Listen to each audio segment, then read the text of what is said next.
We have good Right. qualities and we have weaknesses and challenges. So compassion is really about just this inward journey of how can I, toward myself, be my best self? Not because I have to be, just because I care. Except another term I talk about a lot in the book is the compassionate mess, right? The goal of practice is simply to be a Right. compassionate mess. You're always going to be a mess. You do your best, you try, you go to therapy or you do whatever you need to do to try to be as functional as you can, but you'll still be a mess. We'll all be a mess. We'll really be a mess when we're old because our bodies will be a mess.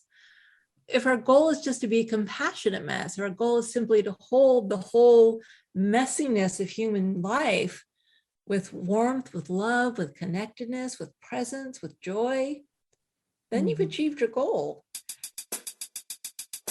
Welcome to Therapist Uncensored. Building on decades of professional experience, this podcast tackles neurobiology, modern attachment, and more in an honest way that's helpful in healing humans. Your session begins now with Dr. Ann Kelly and Sue Marriott.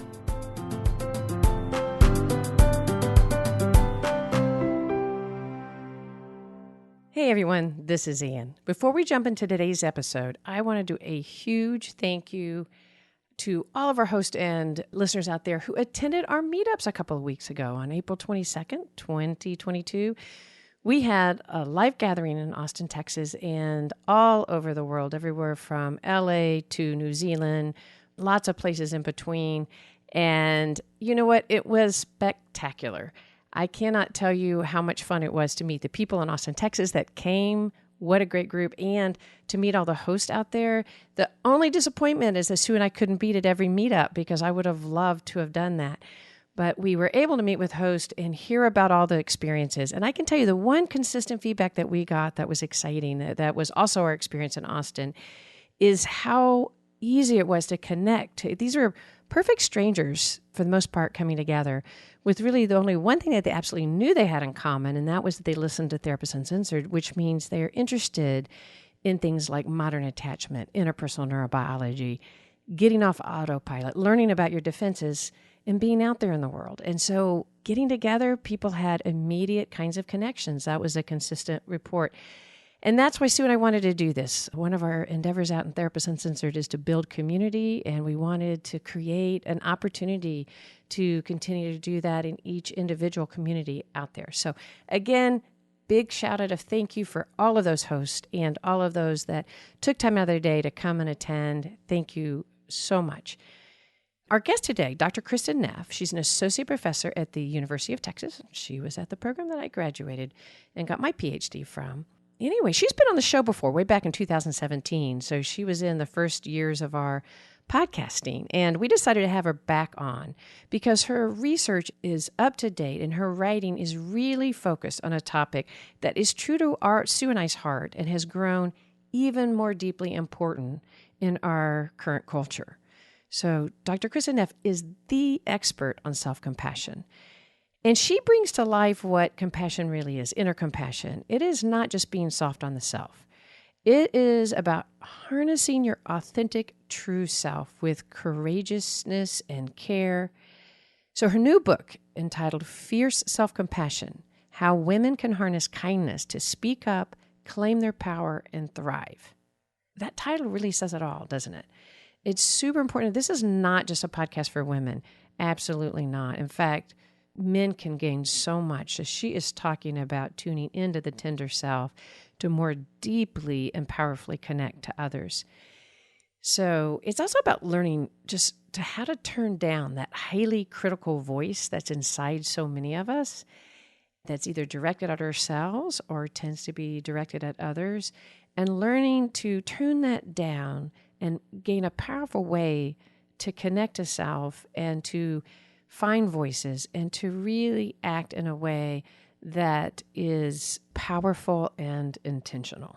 So I really loved, I know I say that, I guess I love our guest, but I really love this conversation, and I think you will too. So Kristin, welcome to the show. Thanks so much for having me, Ann. We got to talk a few years ago, and it was an incredibly enlightening conversation about self-compassion in general. And I loved it. And I see that you've turned a little bit of your focus towards women. Could you tell us a little bit about why?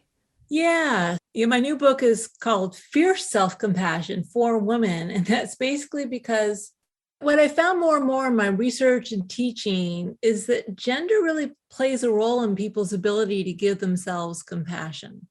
So believe it or not, even though compassion is part of the female gender role, for that reason, only 15% of any audience I teach to comes to my workshops because compassion is a female thing. Ironically, women have slightly lower compassion levels than men because we're raised, socialized to give compassion to others, but to be self-sacrificing. We feel less entitled to meet our own needs than men do. So that's one area. My latest work talks about fierce and tender self-compassion. They're both self-compassion, but like that nurturing, caring energy can sometimes be gentle and tender, which is what we tend to think of, like maybe a mother with her child, that type of compassion. But it can also be fierce, like a mama bear, protecting yourself, standing up for yourself, speaking up, making change, taking action to help yourself, be well. What I've also found as a woman is that there's real gender role socialization in that women are allowed to be tender toward others, not themselves, but they aren't allowed to be fierce. God forbid a woman gets angry, for instance, or is too agentic or too successful. We have names for women who are too agentic or out there, outgoing, right? Forceful, powerful. Men are also harmed, by the way. It's not a one-way street. Men are harmed by their inability to be tender. Right? There's a reason why so few men show up to my workshops, even though the research shows self-compassion is amazingly good for well-being, mental health, emotional well-being. But they aren't allowed to be tender and soft. They're allowed to be fierce and angry and agentic, but they aren't allowed to be soft. Right. So the reason I'm focusing more on gender is because, even though everyone needs self-compassion, everyone needs a balance of fierce and tender. It's like yin and yang, right? Yin and yang. We need both energies to be whole and complete. But gender role socialization, I think, has really done a number on us in so many ways, including power, inequality, sexual harassment. The list goes on and on. But one of the ways it harms everyone is by restricting our ability to be our full, true, authentic selves. And that's why I wrote the book for women. Partly because I am a woman, partly kind of as a response to the Me Too movement, which I see as an uprising of women's self-compassion. We're rising up and saying, no more, you aren't going to harm us anymore. We're done. That's an incredibly brave act of self-compassion, just because it would have been too complicated to say, well, for men, it works this way, and for women, it works that way. Yeah, a lot of times, I guess we think about self-compassion as just the idea of being kind to yourself. But when you're talking about fierce self-compassion in the Me Too movement, being kind to yourself is also having agency and speaking up, having boundaries and having limits. It's not just being the kind side of self-compassion. Think of a mother. Is a mother being kind if she protects her child from some stranger? Good point. A firefighter, when a firefighter jumps into a burning building, that's an act of kindness, an act of compassion. It's just we only tend to think of the tender acceptance when we hear words like compassion. But actually, if you think of fierce mama bear, and by the way, that is the one area where women are allowed to be fierce when protecting their children. That's where we accept it, but other realms, not so much. And that's for everyone, because everyone, they think it's just about going easy on yourself, giving yourself a break. Well, sometimes that's what you need to alleviate your suffering. It's going easy on yourself, giving yourself a break. Sometimes what you need is to get off your butt and do something different, or, stand up for yourself, or speak up, or rock the boat. That's also equally important form of healing. And so it's really just trying to correct that misperception people have about what compassion is. Why do you think women reach out to go to these self-compassion workshops? Do you think that they recognize that they're struggling, like with maybe a high amount of self-criticism or pressure? What do you see as the biggest motivation? I think women, partly because of where we're raised, we know the value of compassion, right? We've seen it. We've seen how compassion heals. We understand that compassion is a good thing, that it's powerful, that if you are hurting, compassion has healing power. I think women just are more open to the idea of it than men are, because again, men, it's like, oh, that's a girl thing. It's crazy, but some weird logic goes on like that in men's heads. But it's not just the compassion, it's also the self. Any sort of self-help workshop, you're going to get more women than men in general, right? Because that's also, psychology, more women go to see therapists, et cetera, et cetera. So it's more than just compassion, but the compassion makes it worse. But I think women are, because of the way we're raised to be fairly self-aware, and right, we understand, we're more willing to acknowledge when we're hurting, and we know the power of self-compassion. And most women, when I tell them about self-compassion, the common reaction to women is like, wow, I need some of that. It's almost like the idea makes sense. We just haven't been socialized to do it. Sue and I just did a whole episode on self-criticism. You could say, you need to be more self-compassion, more integrating of flaws, but it's not always easy to apply, is it? No. And the main reason is, I think, is built into our physiology. So what happens when we feel inadequate, or we make a mistake, or, we feel unworthy, or even just when something difficult happens, we go into threat defense mode, fight, flight, or freeze, freak out mode, to use a colloquial term, right? And by the way, when your friend makes the mistake or is hurting, you aren't personally threatened. So you can access things that are also part of our evolution, like the care response, right? We evolved the care response, but it primarily was evolved to care for others, for infants, for other group members. The fight, flight, or freeze response was more the evolved response to personal threat. So self-criticism is fighting ourselves, right? Or we flee into shame. Like we hang our heads against perceived judgments of others. We flee, we withdraw, or we freeze, we get stuck, we ruminate. This is all very natural reaction, it's associated with sympathetic nervous system arousal, all of that. So that's partly why it's challenging. It's not hard. We know how to do it. It's actually a lot easier than meditation, for instance.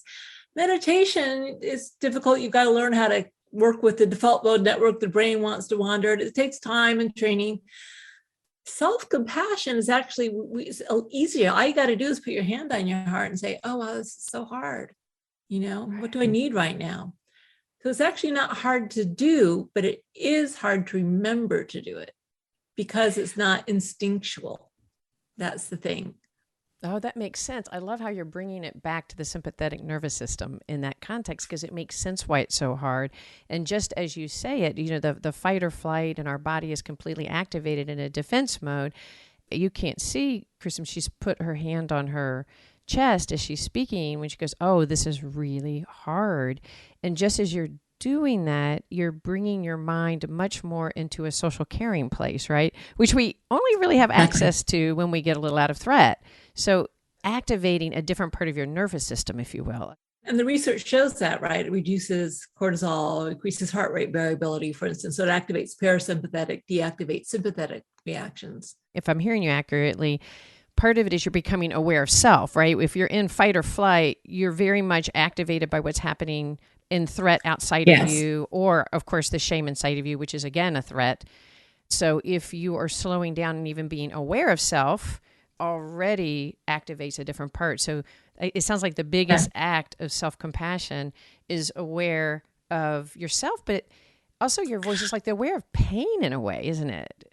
In my model, I've got 3 components. So the first is mindfulness, which is the awareness, the willingness to turn toward and be aware of pain. Often we don't want to go there. We want to drown our sorrows and on a bag of cookies, or, we want to fight it. We just can't accept the fact this is really hard. So the ability just to acknowledge and make some space for the fact that, wow, I'm really hurting.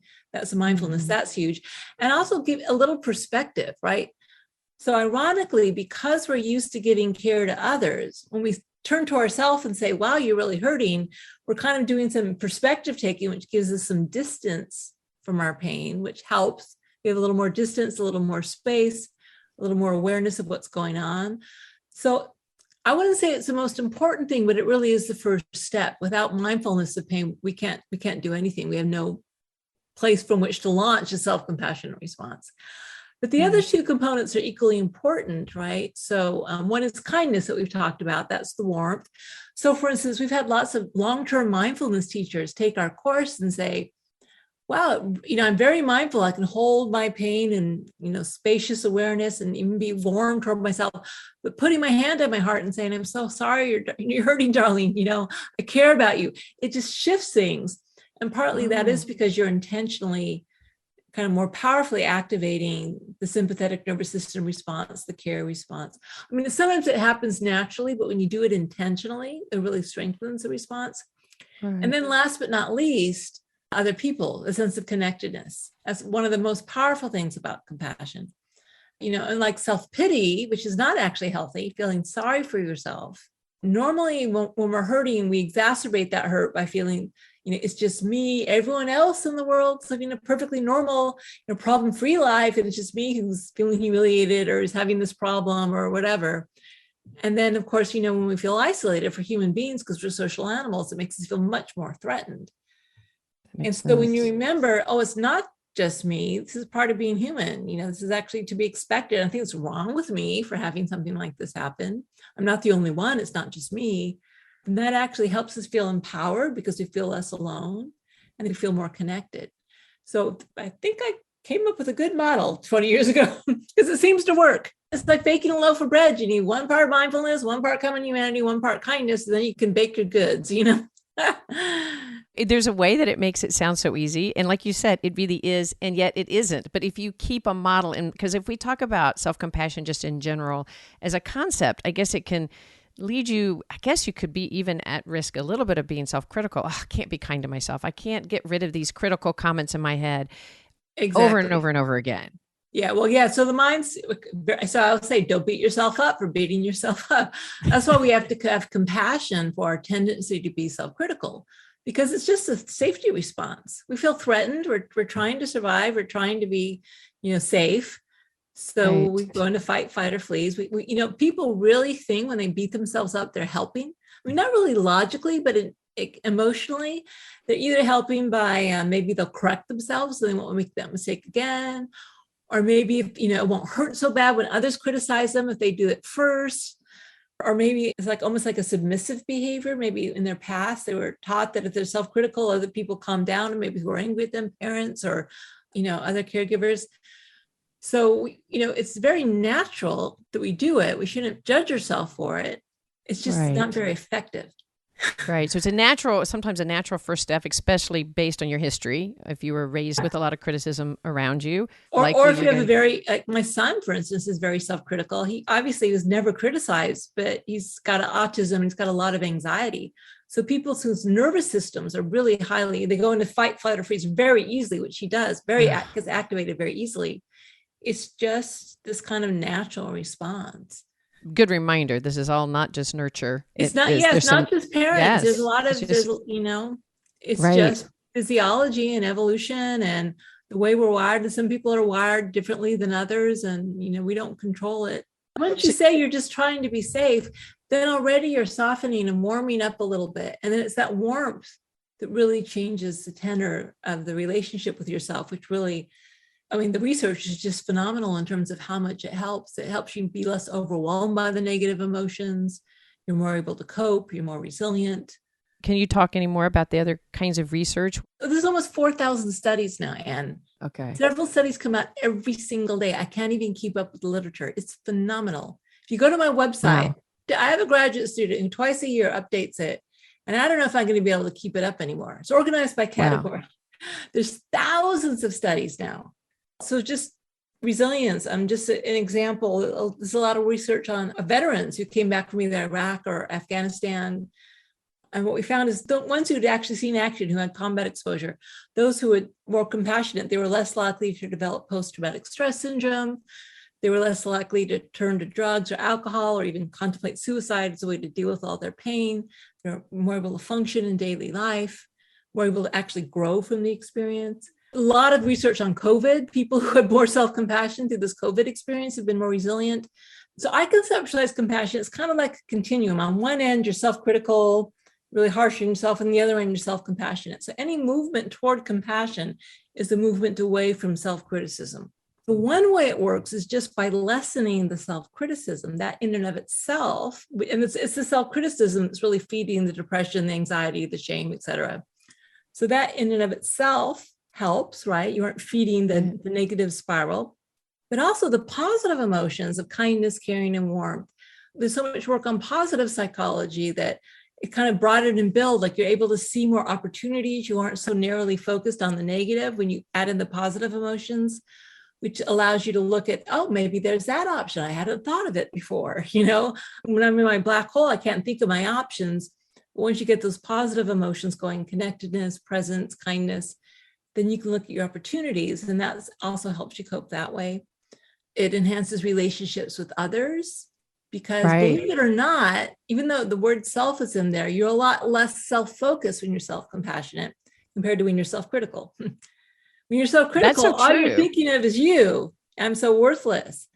And by the way, it's not really self-compassion, it's like human compassion. And you're just including Right. yourself in this circle.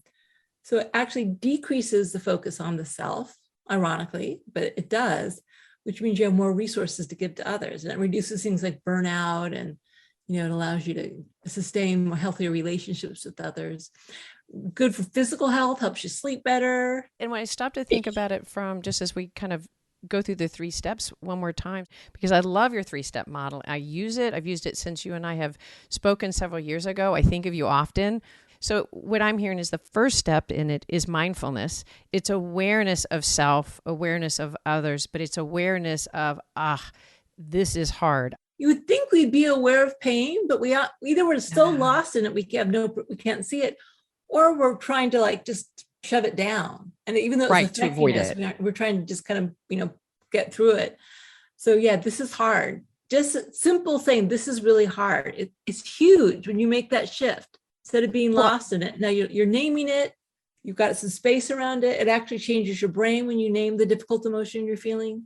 So you can be specific, but you don't have to be. You can say I'm sad or I'm hurt. You can just say this is hard. It doesn't even matter. You're naming the pain, and then remembering that you aren't alone. It's not just me. So you're embarrassed, like if you can say, I'm embarrassed or I did something stupid. Oh, this is painful. The idea of mindfully being aware of pain and feeling it. You're right. We think it's so easy to feel pain, but I think especially in our Western world, we think we've sort of been trained that we shouldn't feel discomfort. So when we feel it, we move so much into autopilot, don't we, to get away from that one moment. And that's also natural, right? So even an amoeba will move away from a toxin in a petri dish, right? This is like the fundamental thing of life is when there's something negative, we move away from it. So again, we don't want to blame ourselves for that. That's also part of life. But unfortunately, what we know is that sometimes it works. If you can move away from something negative, great. That's wonderful. Right. But if it's the thought and emotion and it's here, if it's here, it's here. And if you're fighting it and resisting it when it's here, obviously you do what you can to help in the future, but right now, this is how it is. So fighting, banging your head against reality is just going to make it hurt more, So that the mindfulness really is key. All of it would fall apart, I think, without mindfulness. Mindfulness, this hurts, but the kindness to self. There's an endurance to that, isn't there? There's like, that really hurt. That's really hard. That's really embarrassing. That's okay. That's hard for you to deal with. Yeah, it's just like you would say to a friend, oh, I'm so sorry, hurt, ouch. Oh, just the change in that's kind of more the tender, this is really hard. But if it's aimed outward, so if you're having compassion because you're being threatened, it's like, no, this is not okay. That's also mindfulness. I love that. Standing up for yourself is also that kindness. You talk about self-compassion and both being tender and fierce and holding. And so if the first part is still recognizing yourself, like that's not okay with me, that hurt, then the second part could be externalizing, you stop. It's an ability then to have a voice. Yes. And women often struggle with that part, don't they? Well, absolutely. They do. We're socialized not to. Yeah. Or those of us who naturally don't have a problem with it, we aren't liked because of it. So it's like, pick your poison, right? Right. I have no problem being fierce, but it doesn't go over so well all the time. So you need a lot of self-compassion just to be your authentic self. In your book, you speak about the differences in our culture. You've even talked about some research about how anger is experienced in men versus women and how that can add to difficulty with women really feeling that that limit setting, that fierce kind of self-compassion. Yeah. So there may be some biological component. It's hard to say. Testosterone levels may be playing some little role, but the vast majority appears to be socialization. So for instance, if a little girl is angry, the parents will often interpret it as her being upset or sad. It's almost like they don't like little girls to be angry. They don't really validate her anger. They don't tell her it's okay to be angry. Whereas boys, they don't want her to be too angry, but it's like, yeah, you go. It's kind of like, okay. And so what happens is, especially as women grow up, we feel like it's something that's taken over me. I'm not an angry person. And then when we do get angry, because we don't accept it as part of ourselves, we don't own it. It feels like this alien force is taking over our body and like, it's like alien invasion. Then we explode and like, oh my God, what happened? There's also a reason we tend to reject our anger is because other people reject our anger. A man who gets angry, if he has an opinion, he gets angry, people are more likely to believe an angry man who's expressing this. I talk about Brett Kavanaugh, someone like that. If a man's angry, they think he's passionate. They're more likely to be persuaded. If a woman is angry, they think she's crazy. She's crazy. She's angry, Actually, in your book, you talk about, and I don't want to put you on the spot, you talk about the research where you had one dissenting vote. Can you talk about that? Because I thought that was really if I remember, it's been a while ago, but I think so they had a mock jury trial. So let's say there were 12 jurors and one person spoke up and kind of was angry and just really disagreed with it. No, this is wrong, whatever, or this person did it or whatever it was. If it was a man, the other jurors were more likely to believe him if he was angry. If it was a woman, they were less likely to believe her or be swayed by her if she was angry. So the only thing that changed is the gender. Yeah, these are just written scenarios. So the only thing is the name. Same thing like competence is terrible. It's really depressing. A really competent woman got A+ on all performance evaluation, incredibly successful. How much do you think you would like this woman? General personality profile. Women especially are less likely to like a competent woman than they're more likely to like a competent man. They're less likely to like a competent woman because we assume if a woman's competent or agentic or forceful, she must be nurturing. You're either competent or nurturing. Men are competent, women are nurturing. Men are agentic, they're go-getters. Women are soft and tender, they take care of the kids. These gender roles have barely budged in 30 years. I think we're more open to people not conforming with gender roles, but the gender roles are the gender roles. We know which one goes with which gender, right? When you speak of the yin and the yang, it's like if a woman is holding on to their fierce agentic component, they must have let go of their nurturing selves. Is kind of our assumptions that we're making. That's the assumption. Yeah, that's right. And I think that's partly why men as well can't be tender. Because if he's tender, well, then he can't be fierce and strong and he's not going to protect me or go to war or whatever we need our men to do, right? Historically. And if you think about it, that means that culture is trying to make us all mentally ill because we need yin and yang. We need both. If you're too tender and not fierce enough, you're going to be complacent. You're going to be run over. But if you're too fierce without being tender, you're going to be aggressive and start causing harm. And that doesn't look at our world in many ways because it's been run by men weren't allowed to be tender. Look at the world. That's partly, I think, why we are in the pickle we're in. Everyone needs both energies. And everyone's going to express them in their own unique way. It's not we're all going to be exactly the same.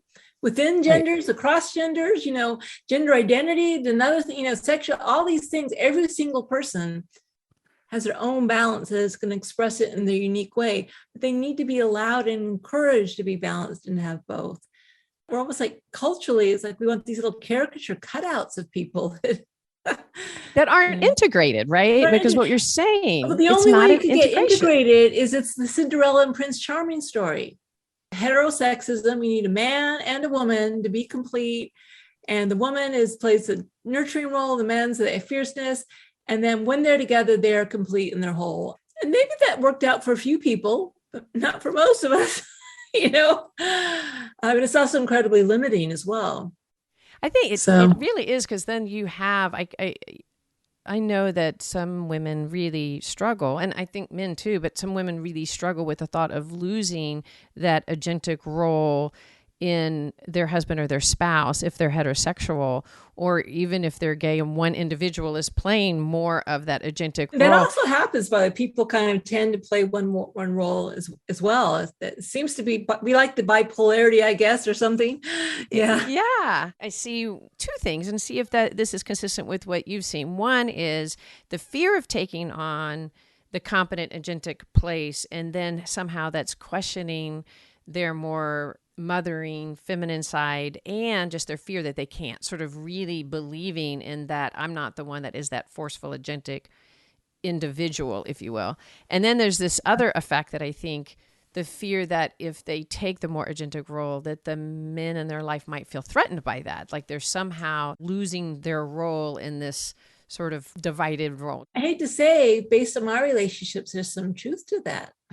Right. A lot of men do feel threatened by it, you know? I think it's just good to be aware of all this. You know, it's not like if people want to role specialize in their relationships, that's fine, but it should be authentic. It should be based on what's true for people, what they want works for them, not what we think we're supposed to do to be worthy people. I really think if we're going to get beyond patriarchy and look at our world, I mean, this is largely a result of patriarchy, right? Unbridled consumption of goods, of people, and just so out of whack. If we're going to get beyond patriarchy, we're all going to have to learn to balance yin and yang, masculine and feminine, whatever, tender, fierce, whatever word you put on it. If we're going to be healthy and be able to be sustainable, and we're going to have to figure out new ways of doing relationship. Unfortunately, the truth is, I know, so I'm a middle-aged woman and I have a lot of women friends who are my age. It is hard. It's harder to find relationships because I'm not going to settle. I'm not going to play that role. Forget that. And if I can't find a man, well, then, you know, then I'm alone. It seems to be that the ones who are balanced are all taken, you know. This is something a lot of women are really facing. And, you know, and I talk about this in my book. Would I like to have a good relationship? Of course I would, but I'm not going to let my happiness depend on it. Right. So in the past, a woman's value is dependent on having that good relationship. You know, our worth comes from having a man, you know, if we're heterosexual, at least having someone else adore us and love us. And that's where we get our worth. That's where we get our status. This is in our DNA as women. I mean, in the past, we were up the creek without a paddle if we didn't have a man to take care of us. We couldn't own things. We needed a man to protect us. We had no social status without a man. And so our value really was determined by our mate. And luckily now, at least in the West, there's so many more options. I mean, look at me, I'm successful. I've got money. I've got a career. I don't need that for status or anything like that. I'm through it now, but I went through a time when I just wasn't finding the relationship that worked out. It's like, you really have to look at those feelings of, it doesn't mean I'm any less worthy. A man would not have that thought. A man might be lonely. A man may want a relationship, but he's not going to feel he's less worthy because he doesn't have one. Right. But where we are very socialized. It runs very deep that you're worth. Someone like Beyonce, I mean, she's got everything, but she still needs to have a man. You know what I mean? It's like, this is, and I think I've really tried to look at it as an opportunity to question all that.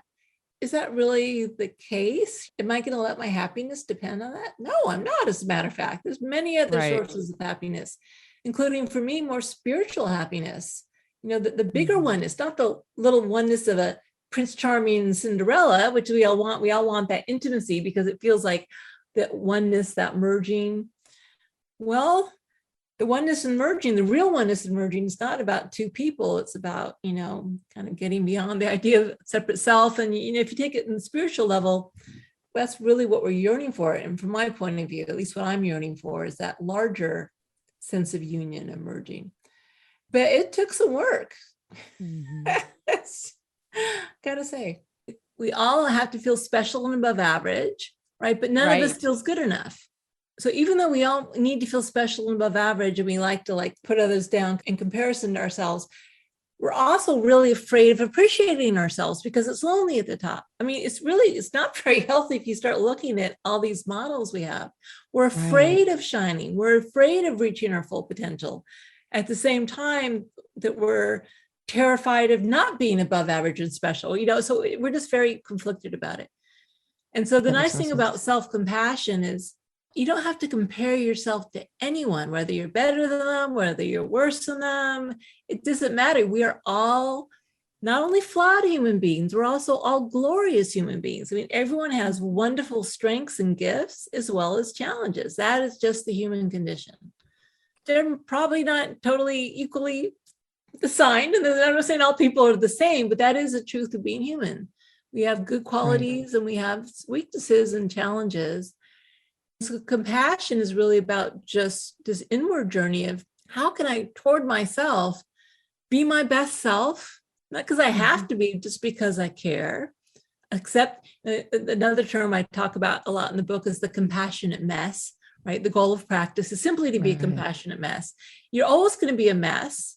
You do your best, you try, you go to therapy or you do whatever you need to do to try to be as functional as you can, but you'll still be a mess. We'll all be a mess. We'll really be a mess when we're old, because our bodies will be a mess.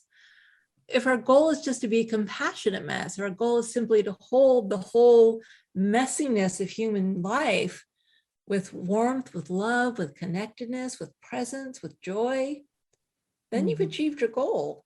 And again, it's kind of going back to this thing is it's not contingent on circumstances. It's not what is happening, it's how are you relating to what's happening. And that's what self-compassion is. You're relating to pain with compassion. And by the way, life's not all pain. If you look at kindness, mindfulness, and connectedness about good things, it manifests as like appreciation and gratitude. Compassion, just by definition, is aimed at suffering, that's the Latin root of the word. But it's really those three components: appreciation and gratitude and joy, as well as healing, kindness, and kind of tenderness, and that almost like more sorrowful compassion. Oh, it's like yay and awe at the same time, and everything in between. I love that you bring that up, Kristin, because I think there are so many people out there that can relate to the idea that the celebration or the experiences of good can bring anxiety or guilt. You can almost feel it sometimes. I can relate to that. Sometimes if I feel, I have so much, like if I take it, I could feel it. And then I almost feel anxious with it when I'm feeling it. It's scary because first of all, I might start getting attached to this. And then what if I don't keep acting this way? And that's because we're identifying it. We're trying to say, I'm only okay. My worth comes from reaching the highs and not the lows. Your very best qualities, they're not what make you worthy either. It's like your worth isn't because you have these good qualities. Your worth is intrinsic. And you can celebrate your good qualities. You can shine as much as you're able to shine. And you've got these not so good qualities and the youthful challenges, and none of it's really our fault. Even the good qualities, we can't really take credit for them. I mean, it's like the coming together of your genes and your culture and the books you read, and the people you knew in grade school, and your teachers, and your physiology, and all these things. Your race, in every moment. And then you start veering off to the spiritual again, because then you start realizing that we aren't so separate and individual as we think we are. It's not an accident that I came to self-compassion in my Buddhist practice. But the reason it's so useful to do that is because when you start taking the self a little less seriously, it also allows you to shine more. When we're identified with our good qualities, that's when it feels anxious, because what if I lose it? Or what if I'm a narcissist? But if it's just free flowing, my good qualities, my dark qualities, it's just happening. And we're just trying to relate as best we can, health and healing as much as we can, moment by moment. It's all good. Right. Rather than holding on to some identity of being I am a good person, or I am a bad, what you're talking about is like realizing that we're sort of transient in our life. Sometimes our good qualities are really shining and we can really live in them. And can we celebrate them? But we can have a fear of that because we know we're going to lose them. But by allowing by the way, you will. Exactly. You will, because in 5 minutes from now, someone's going to say something to piss you off, and you're going to lose that shining good quality, but it'll come back. But also your bad qualities, you probably shouldn't even call them good and bad, but the challenging qualities, you don't show them all the time either. We identify with the not so good qualities, and we don't want to identify with the good qualities because we're afraid.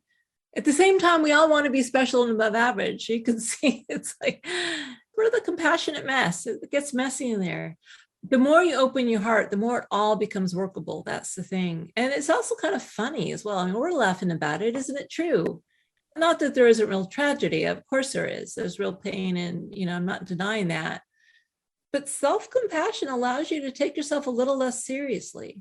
Women also have to be aware there may be consequences, and you also have to be wise about it, right? So if you're going to lose your job if you speak up, for instance, it's not like you have to speak up either. You have to be wise about what's safe for you. Some women are in a relationship where they may be in physical danger. I mean, you really have to be wise. But here's the thing.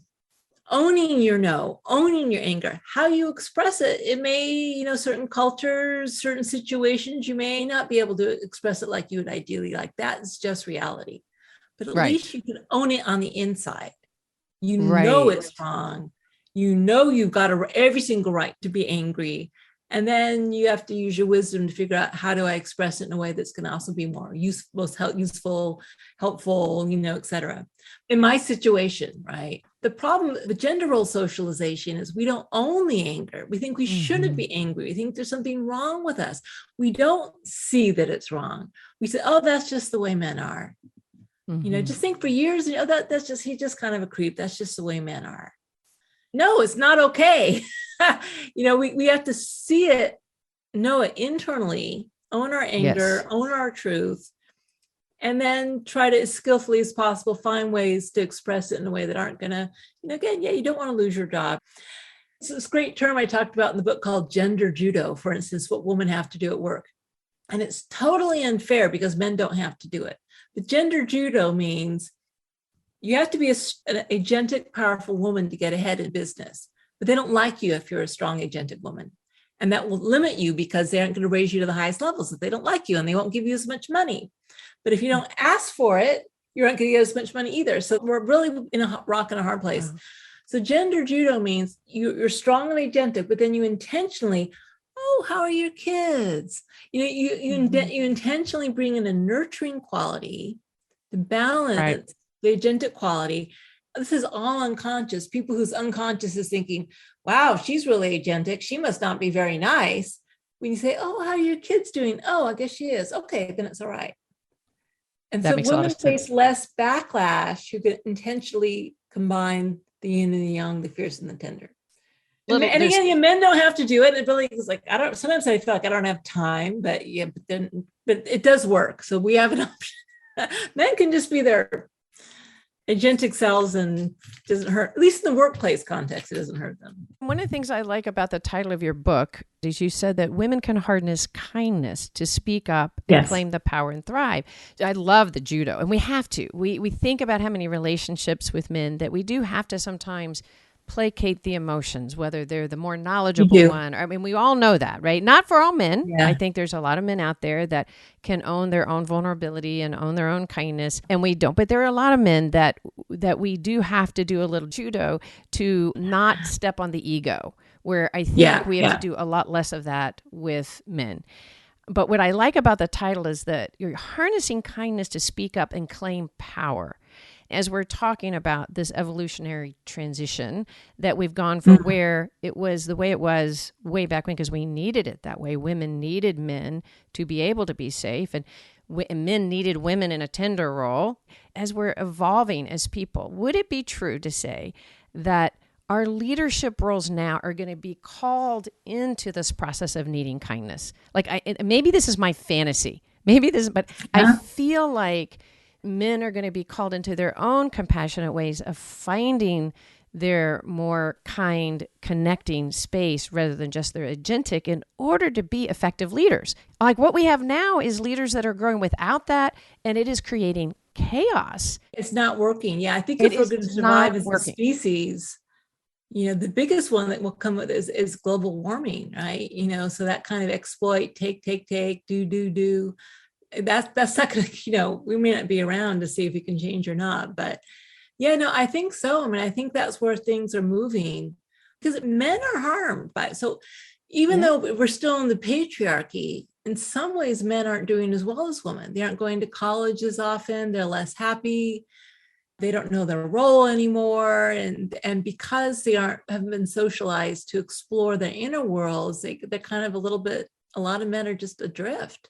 They aren't going to go to therapists and try to figure out what's going on. And, they don't have the skills, the tools, the resources that compassion gives you. I see a lot more relationships struggling where women are becoming less satisfied with the agentic quality of men, like really ready for men that are going to tune into themselves, their own pain, and that you have to do that in order to tune into others, right? So it's like, if you can't tune into your own and you can't hold your own self-compassion and awareness, your partner will feel a lot more, for the men out there, know that your partner might feel a lot more lonely than you realize if you hold on to this agentic kind of experience, if I have to be the most powerful and I don't tune into my softer, more vulnerable side, it leads to less effective relationships, but also less effective leaders. The research suggests that you really do need both qualities integrated. So men, they aren't disliked if they're fierce without being tender, but they're more effective leaders if they can integrate both. They don't dislike men who aren't both necessarily, you know what I mean? But they're more effective. So there's no backlash against a man who's fierce but not tender. That is actually such an important statement. So there's no overt backlash. People tend to like them, but they're not as effective leaders. They're more effective if they can, especially now that things are starting to change and, we're valuing diversity in the workplace, things like that. And some of the kind of old hierarchical ways of command and control aren't really working anymore. Women are not liked as much if they are really presenting their agentic side. We don't want women out there to say, hey, get agentic and blow off your warmth and kindness. By the way, some women do. A lot of women in the workplace, they outmale the men. You know what I mean? Because to get ahead, they feel like I can't express my feminine side because it's not valued in the workplace. And it's not, Right. And that's not healthy either.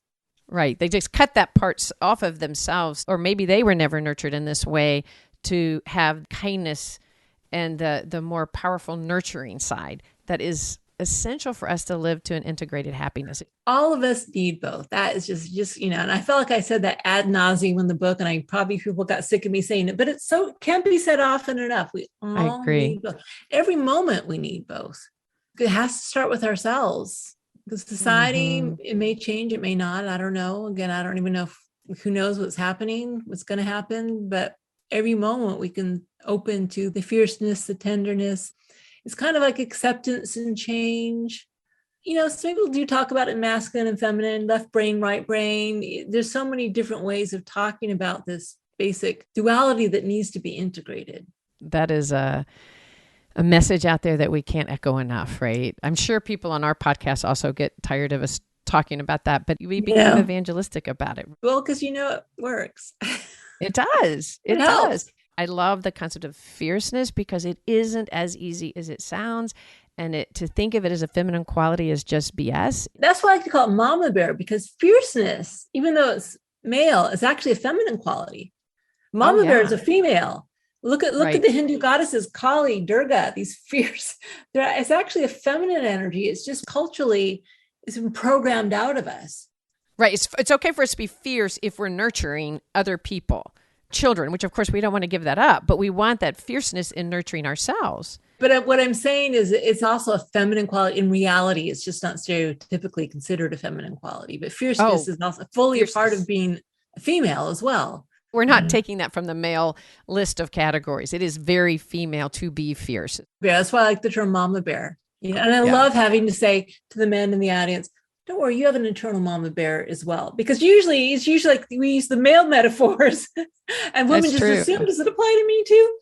Men have a mama bear, but the mama bear, that fierceness is actually, I think she really is the best metaphor because it is kind of integrated, in a parent, because you love your child so much, that integration of the tender, the fierce is in that moment when someone's threatening your child, your heart's fully open at the same time that you will rip off someone's head if you have to. And I talk a lot about this in the book.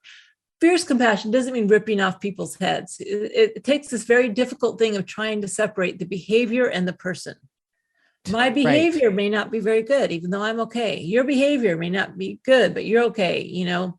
The fierceness is aimed towards stopping harmful behavior or harmful situations. If the fierceness starts attacking people as bad, well, then you're starting to undermine compassion, and it's not compassion anymore, because then you're just actually causing harm. Fierceness is not using your anger as justification to act out with somebody that's created harm. Exactly. Yeah. Yes, because that's causing harm. The useful to see, very easy. What's healthy anger, unhealthy anger? Good anger prevents harm. Bad anger causes harm. Right. Much easier said than done, of course. I can say that very easily, but I still lash out, because my nervous system and all that. It's hard to do. But if you think about it conceptually, anger is a perfectly valid, very useful emotion. It suppresses the fear response. It focuses us. It allows us to be brave and courageous. It lets us know in other people that something's wrong. When it's aimed at preventing harm, it's a part of compassion. Anger is a part of compassion because compassion is about alleviating harm, alleviating suffering. It's easy to get lost. And once you start causing it, then you're no longer in the realm of compassion, and it's you're kind of more slippery slope. You're more into like, you're part of the problem. Yeah, that makes sense. You're more into retribution, right? Like if but I didn't come up with this. Obviously, look at all the great social justice movements, Gandhi, Martin Luther King, nonviolent resistance. All of it was like they were angry at the injustice. They were standing firm and resolute. But the whole thing was, if you make our oppressors the enemy, you're just perpetuating the cycle of violence. So we're going to stop the violence by not hating people who are harming us. But we're still going to stand up to them. And we can still be damn angry about it. We should be angry at harm. If you aren't angry at all the injustice going on in the world today, then what's wrong? It's not okay. But the people, and by the way, this, so both of us as a white woman, right? I've had to try to explore this in terms of white privilege, that you need to be able to own that just by your position of privilege, there's harm being caused. You don't have to take it personally. You don't have to hate yourself. You don't have to judge yourself. You have to be tender and compassionate to yourself. But you also have to be able to really open to the reality of the unequal social structure. And that's also the fierce and tender self-compassion. The tender self-compassion about, wow, that really, it hurts to own that. I'd really rather not, and a lot of people in our country would really rather not believe that racism exists in this country, and that's that they're just trying to protect their egos or also their power. Well, I don't want to get too far off of this, but you can see where I'm going. We need the tender self-compassion to own the pain of that and to own the fact that, wow, yeah, there's unfairness and I've unfairly inherited privilege. Ouch, that hurts. I don't need to blame myself or judge myself, but I need to see clearly that the situation is causing harm. And then we need the fierce compassion to say, it's not enough to just acknowledge it. What are you going to do about it? One of my dreams is we have the Center for Mindful Self-Compassion, that we could come up with or maybe it's integrating with, there's a lot of trainings now on understanding like unconscious bias and diversity trainings. I think if self-compassion isn't in there, not only for people who are victims of injustice, but also perpetrators, if we aren't able to hold the pain of it, to look at it, but also to say, I don't have to hate myself. If I hate myself, I'm not going to want to go there. If I think I am a bad, horrible racist, I'm not going to go there. But if I can say, wow, I benefit from racism. Oh, that hurts. But it doesn't mean that I'm a bad person. Then that actually gives me the freedom to use the fierce compassion to see, well, what might I do differently to help end the injustice? There are just so many places compassion can go.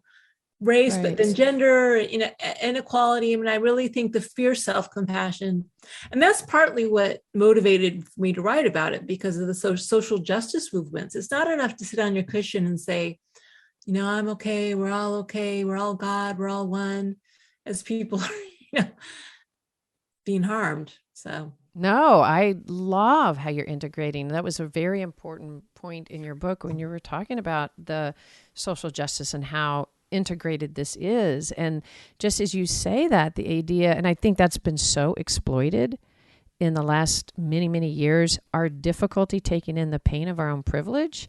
And I feel like, obviously we're both a little tempted to get into politics, but I think that there's been so much exploitation of that, in the sense that if we can't own our own privilege and the pain in having our privilege, and we can't take in the pain of it and acknowledge it without shame, but without blame, it's feeling bad and awareness.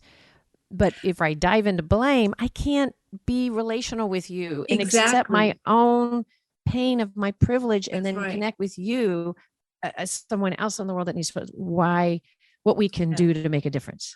The people who often shame others is, I notice, white people shaming other white people for their privilege or for maybe making a microaggression or something like that.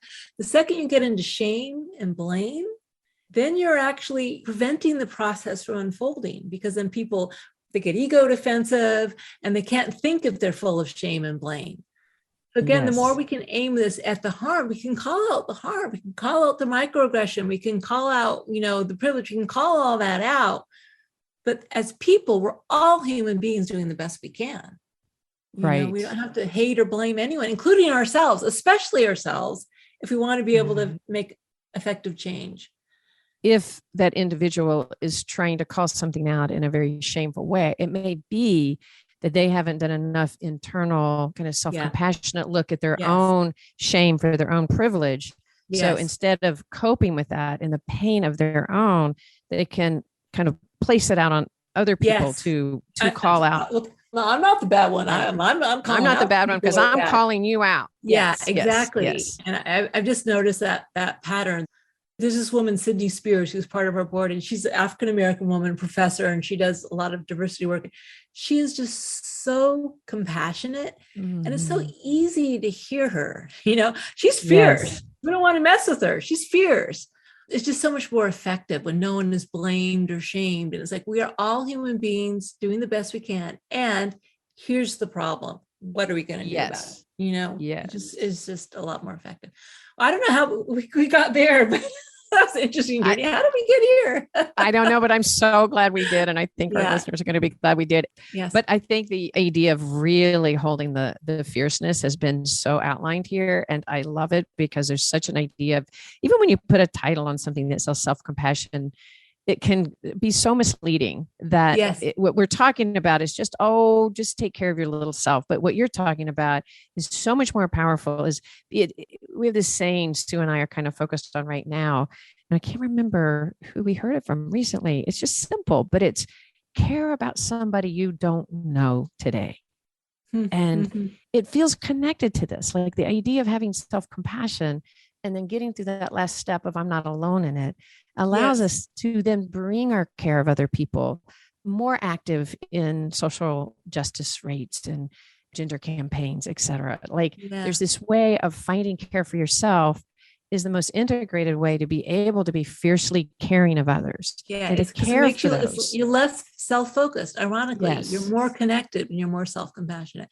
Some of my Buddhist friends don't like the term self-compassion. You can just call it inner compassion. If you don't like the word self, if it's the word self's problem, call it inner compassion. You know what? Compassion is omnidirectional. If it wouldn't have been as catchy if I had, but ask really what it is, inner compassion. You know what? I love that because there is something about the self that makes it sound like I'm only doing self-help. Yes. Where the inner compassion, and it's where our passion is right now, it is compassion for self, for others, and becoming more fierce and action-oriented. And there's something about that. Inner and outer. Inner and outer self, other, a whole omnidirectional compassion. That's what the Buddha taught. He taught 360-degree omnidirectional compassion for everyone, all sentient beings. So, including ourselves. I love that. This has been so dynamic, and I really, really appreciate you coming on the show with us today. You're welcome. And it's been fun. How could people find you if they were interested in learning more about self or inner compassion and doing some work about honing those skills? Where would they find you? It's so easy. Google self-compassion. I got in early, so you'll come up to my website, which is selfcompassion.org. So I've guided practices on there. I've got some stuff on fierce compassion. I'm just explaining what it is. I've got fierce practices. I've got tender practices. I have a self-compassion test that you can take to find out your level of self-compassion.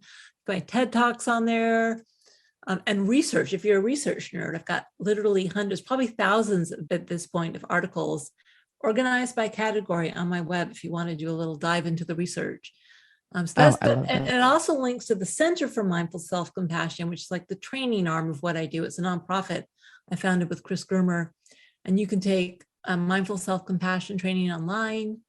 We've also written a lot of books. You can take it in workbook format. So it's more easy today than it ever has been before to get training in self-compassion if this is a skill you'd like to develop. And I hope it is one, because it's a skill that is going to make the world go around in a whole different way, is according to our beliefs. And I want to do a shout out for your new book, Fierce Self-Compassion, How Women Can Harness Kindness to Speak Up, Claim Their Power, and Thrive. And I want to do one thing. If you look at some reviews of your book, there's several by men. I was very happy to see that they had gotten it as a gift. I'm thinking of two. They'd gotten it a gift for their wives, and they read it, and they said how powerful it was for them. So I want to do a big shout out to men. Grab this book, read this book, and harness your own kindness to claim your power in a way that is going to be the most effective and caring. But I think it's a wonderful place to go. So tender self-compassion, how men can harness tenderness to claim their power and thrive. I like it. Anyway, and all of the information that Dr. Neff just shared will be in our show notes, so you can access a lot of it to her website and things like that. We'll have live links on our show notes. All right. Thank you, guys. Thank you so much for joining, Kristin. I appreciate it. You're welcome. It's been a lot of fun. Thanks so much for joining. If you found this helpful, which I think you have, please take the time to send it on to somebody else that could gain some wisdom from Dr. Neff's experience. And thank you very much for all of our Patreon listeners out there who help support this program. And we'll see you again. We'll see you around the bend.